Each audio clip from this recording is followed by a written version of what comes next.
Good morning. So nice to have you join us this morning. Hope as you watch that you're cozied in someplace warm.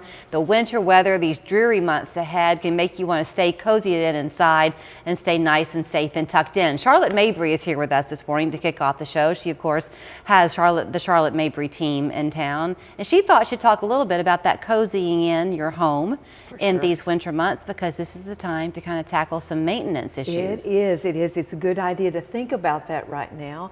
You know, I had that experience this week. I had a little roof leak, and I was like, wow, should have checked my roof out a little better. And just preparing for this cold weather that's upon us, you know, starting with the top down, I would advise that you take a peek at your roof. Don't climb up there if you're not the person qualified to get up there, and that's probably most of us. I wouldn't necessarily climb up there. Right. Drones are all the rage right now, of course, but you can fly something like that over to look, or have an inspector come up there and check. But just check your roof.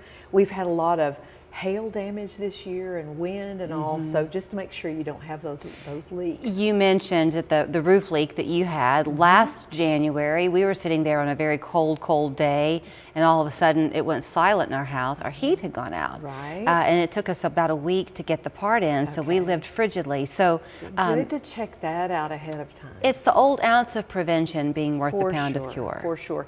And so speaking of heating and air, if you have gas heat, like natural gas or propane or any of those fuel types, your heating system most likely has what's called a heat exchanger.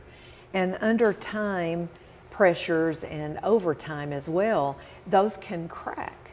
I think you must have been at my house. That's what mine was, Yeah, those can crack. And that's a source potentially of letting carbon monoxide in your home.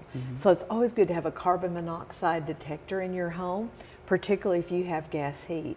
And so that's why it's very valuable use of your time and your money in the spring and in the fall. Don't wait till the winter. Do it in the fall. Get your home's heating and air systems inspected to make sure those are in good shape. I would imagine, you know, utility bills can get pretty pricey if the weather dips low. Absolutely. Checking those cracks in your windows. For sure. I would look at caulking, weather stripping around your doors. I would also walk around like your faucets, outdoor faucets, though there's a $5 fix to cover those up, right? To make sure those are in good shape. Water intrusion is also a problem. If you've got gutters and downspouts, which you should, leaves tend to get in there in the fall and winter, so keeping those free of debris. Those gutter guards are great things to have, but if you don't have them, just be sure your gutters are cleaned out, because you don't want water intruding into your roof, into the soffit on your home, and particularly not in the basement of your home. And be sure your downspouts are directed away from your property. Right, you can even add those little extensions onto them if you need to do that. Absolutely, great thing to do. The number one source of foundation issues typically is water. And so if that water is not directed away from your house, and speaking of the foundation, I would spend some time going either in my basement or in the crawl space. That's no one's fun thing to do, but just to check it out and see if there's water in there.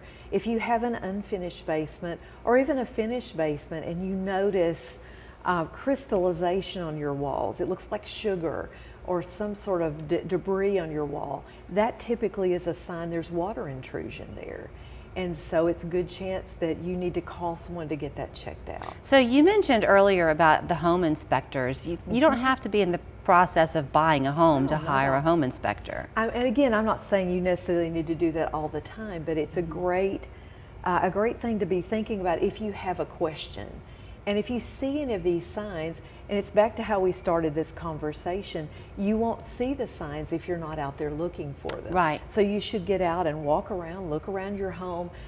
Those leaves and all, get those off your driveway, off your walkways, because as freezing rain happens, you know, it's difficult to walk on those. Those make a great ice skating rink. Trust me, I've tried that out before. When you have an issue at your, well, first of all, I want to ask you this question. If you can go ahead and tackle these things incrementally, I'm sure you see this on a regular basis where people come to you to say, hey, I want to sell my house, Charlotte, and they've got a list to tackle. Yes. Right, absolutely. It's much better. You will provide value for your home over time if you've kept up with things, you maintain things. Because even if you fix them last minute, people can tell that. and they can tell if you've maintained your home over time. And even little maintenance things like in your attic, being sure that critters and creatures can't get in there. This time of year, they're looking for a nice warm place to be, and they typically head there. So you might not even know they're there. And so often, we all have our homeowners insurance policies, but I was asking Charlotte, not to put you in the spotlight too much, but plumbing issues are a real worry. And what happens if you have an interior leak? The insurance company might help you with that, but there's a reasonable chance they won't. So, well, I would say read your insurance policy. Most of them, if there's something that they feel like is just what they call normal wear and tear, my interpretation, I'm not an insurance person, but my interpretation would be that's something that happened over time. So if it is a slow leak over time, odds are that is something an insurance company would not cover. If it's like a pipe that just exploded or burst and caused damage, that's more of a catastrophic event, and potentially they would cover something like that. Or if a tree falls on your house, I mean, that's a catastrophic event. But if you've let negligence, right, where you did, and so again, it's back to if you want your homeowner's insurance that you're paying for to assist you, you need to do your part to check it all. It's a partnership. It is a partnership. And speaking of that, you know, the businesses around here that do all the work that Charlotte's talking about, January can become a slow month for them. They will so appreciate it if you call them in January and not in April, when everybody else is trying to get in line. Right. And same thing with heating and air. Don't wait until you are sitting there in the cold, in the dark, when you need that help. Go ahead and get that checked out now. Okay, now we can cozy in, so thanks for the advice. Here is her information if you want to reach out to her, charlottemabryteam.com, phone number 593-5588. When you use her team, all this brilliant information that she shared with us today is just there for you to grab, whether you're looking to buy or sell. Thank you. Thank you. Oh no, not again! If you are worried about pet messes on your new floor, fear not. The flooring options from Floor Coverings International Chattanooga